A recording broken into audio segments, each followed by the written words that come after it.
The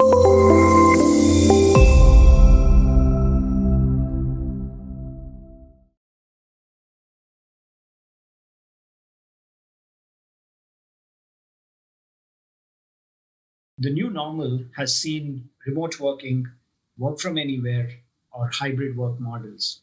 In such a situation, performance management and business growth have to be completely looked into with a new lens. So that's where OKRs, or objective and key results, as a goal management framework, is being used by a lot of leading companies to redefine how probably performance management will be done, or how business goals will be aligned, and how it's going to impact the overall performance.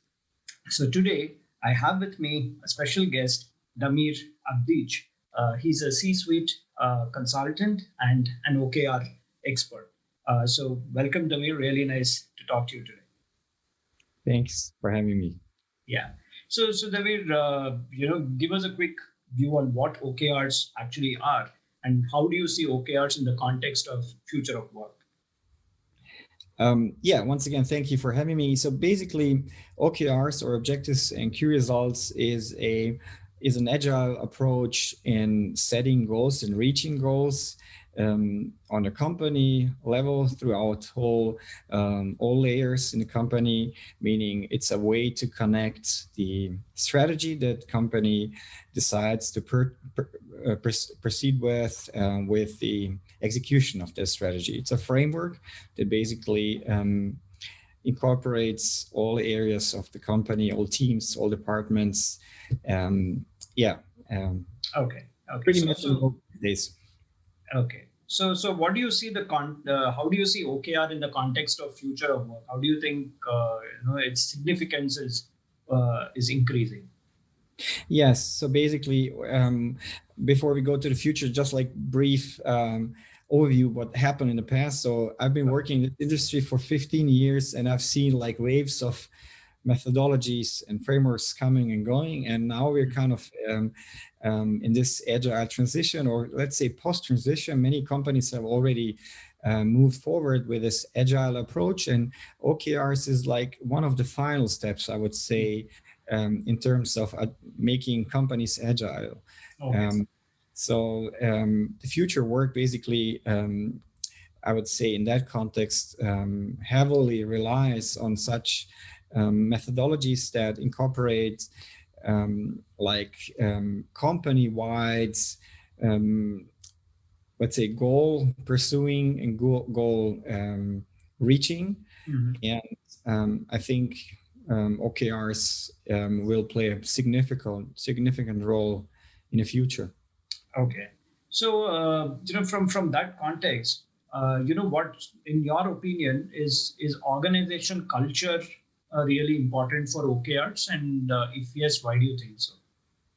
It is very important. So basically, if you take a look at let's say, a similar, but let's say counter approach, which would be management by objectives. So we have totally, let's say, a shift between top down to bottom up. So basically, the main difference is that you have OKRs, you have like this bottom up approach, or let's say both in both directions, meaning teams, or let's say engineers, or like the working level of the company, they can set goals and suggest goals for the company, and vice versa, on contrary to management by objectives, which is a kind of top-down approach. In order to make this work, you need to make sure that you have a culture that allows,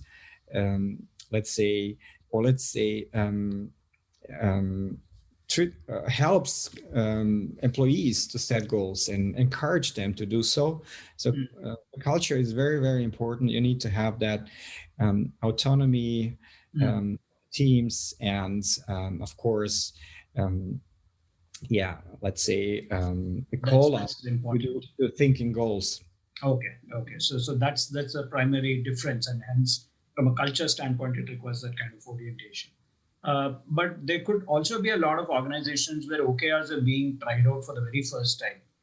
So in that kind of a context, how do you get employee buy-in to OKRs? That's a very good question. It's actually $1 million question.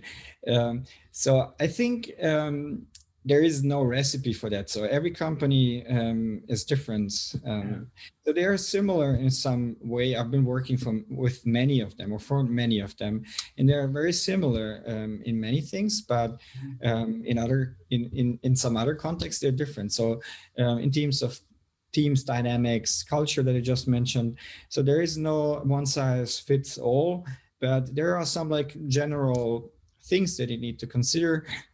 Such a big change. It's a big change actually, because it affects the whole company. It doesn't happen overnight. So the best way to do so is to plan with that transition for several quarters, 3 to 4 quarters, I would say. And you need somebody who has done it before, who has failed before, who knows the common drawbacks or traps that you can fall into in order to make it work. So this is the main thing. The main thing is giving you time or giving the teams time, the company or the people in the company, the time to digest that kind of approach, to really get familiar with that, to make small mistakes, to make improvements on those mistakes, to iterate several times.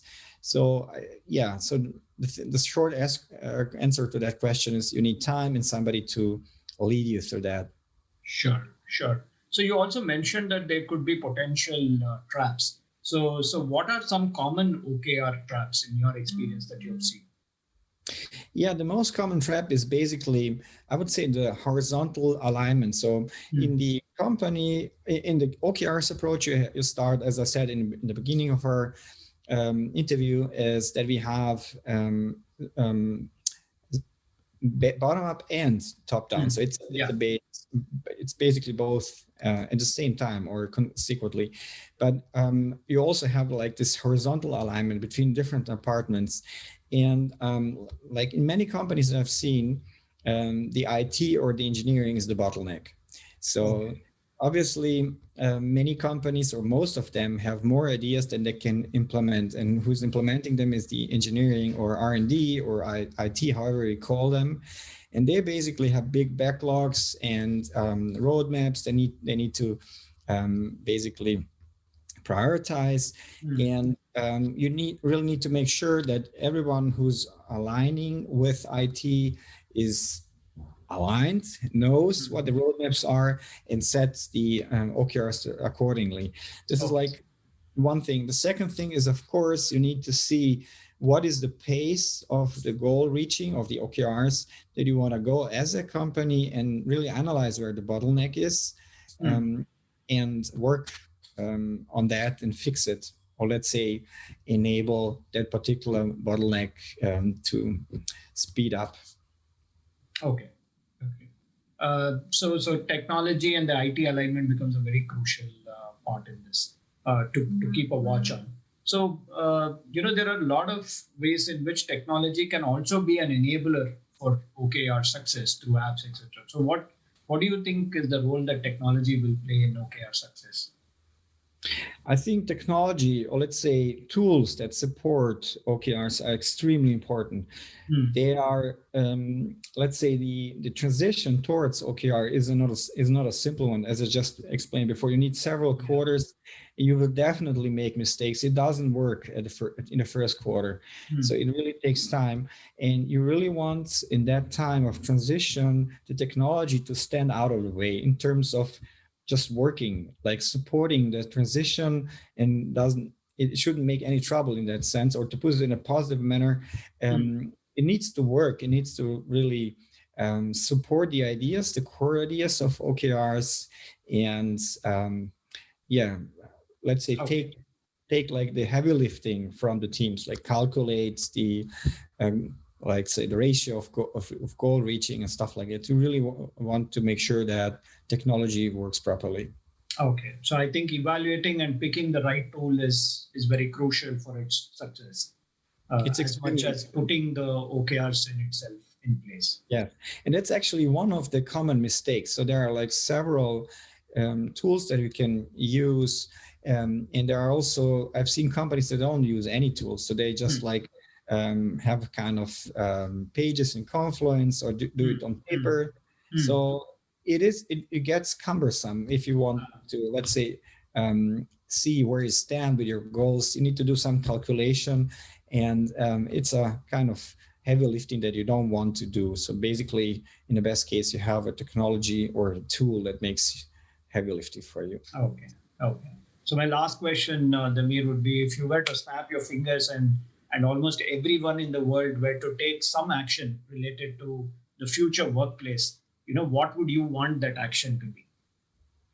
I would say it's twofold. Like the first thing that I would want is like, so right now we're not still not in beyond COVID, but I really hope that it's going to pass, and we can move on similarly as we did before. So meaning in the ideal case, we can get together because you really need to be there as a OKR coach or a consultant who's helping the company, and you need that personal touch with the people there to help them, to motivate them.